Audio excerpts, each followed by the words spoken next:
Selamat pagi teman-teman semuanya. Pada kesempatan ini kita akan belajar tentang bagaimana cara menggunakan CASP untuk menampilkan statistik deskriptif numerik. Saat ini data sudah terbuka. Yang perlu kita lakukan adalah memilih deskriptif.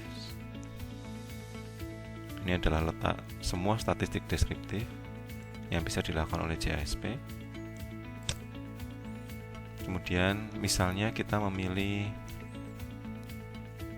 satu variabel kontinum yaitu tinggi badan, kita pindah ke sebelah kanan. Nah, karena kita akan melihat statistik deskriptif numerik, maka kita langsung lari ke bawah, statistics.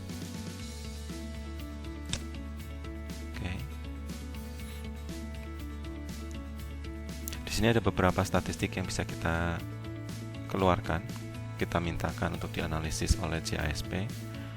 Yang pertama adalah kuartil. Setelah kita klik, kita bisa lihat di sebelah kanan. Di sini sudah disediakan Q1 atau persentil 25, kemudian Q2-nya atau median atau persentil 50, dan Q3 atau persentil 75. Nah, kita juga bisa meminta agar CASP menampilkan persentil yang lain. Misalnya, kita minta untuk menampilkan persentil ke-10, 20, 30, 40, kemudian 60, 70, 80, 90. Nah, kita hanya perlu mengetikkan angka-angka tersebut disertai dengan tanda koma. Oke.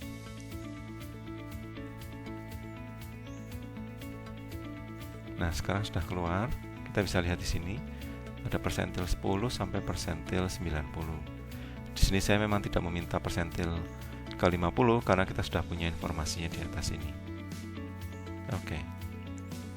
Berikutnya, kita juga bisa meminta CASP untuk menampilkan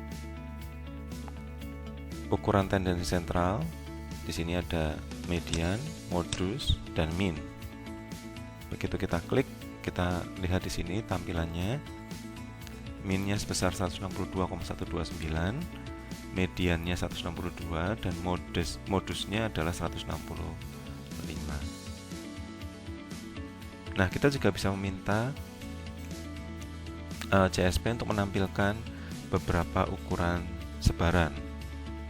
Di sini cukup banyak yang disediakan, tapi kita akan pilih beberapa saja yang sudah kita pelajari, yaitu IQR, interquartile range. Nah, ini kita bisa lihat 9.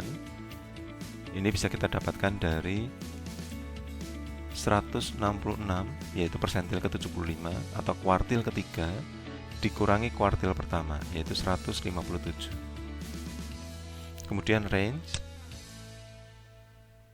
range-nya 28. Ini juga bisa kita dapatkan dari maksimum dikurangi minimum, ya, sama dengan 28.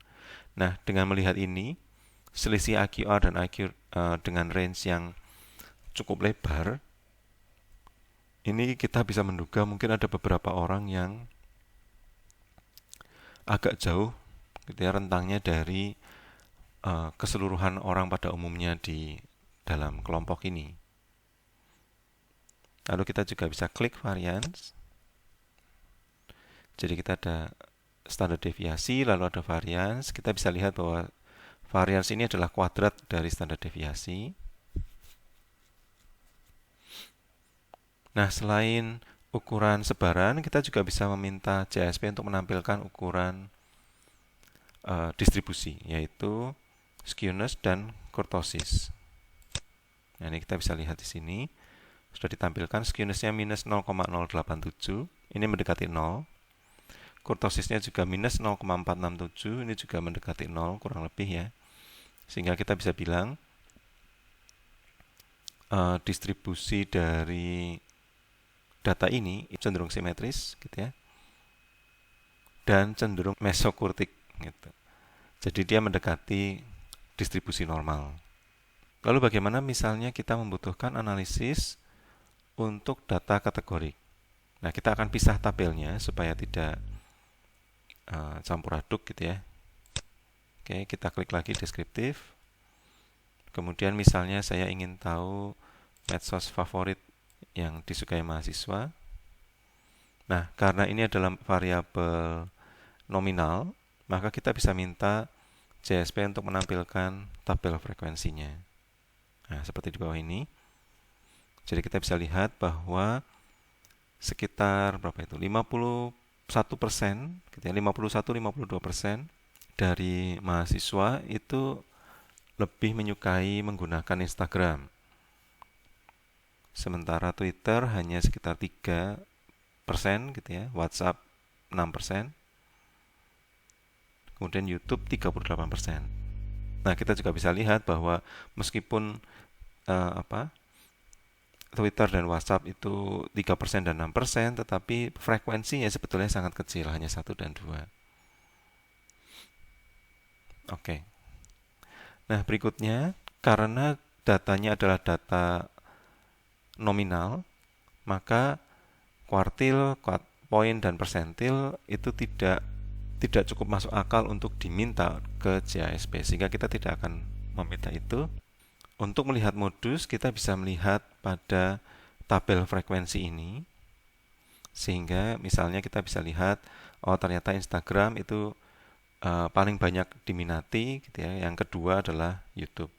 Sementara yang lain sepertinya tidak terlalu diminati.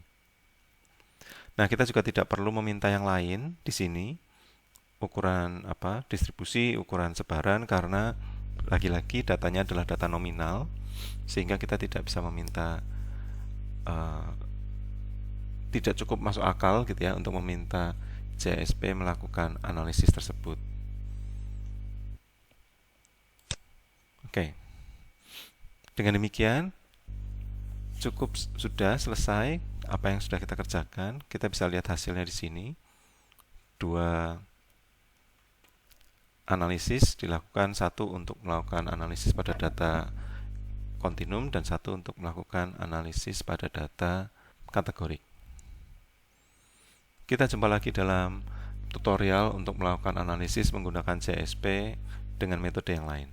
Sampai jumpa.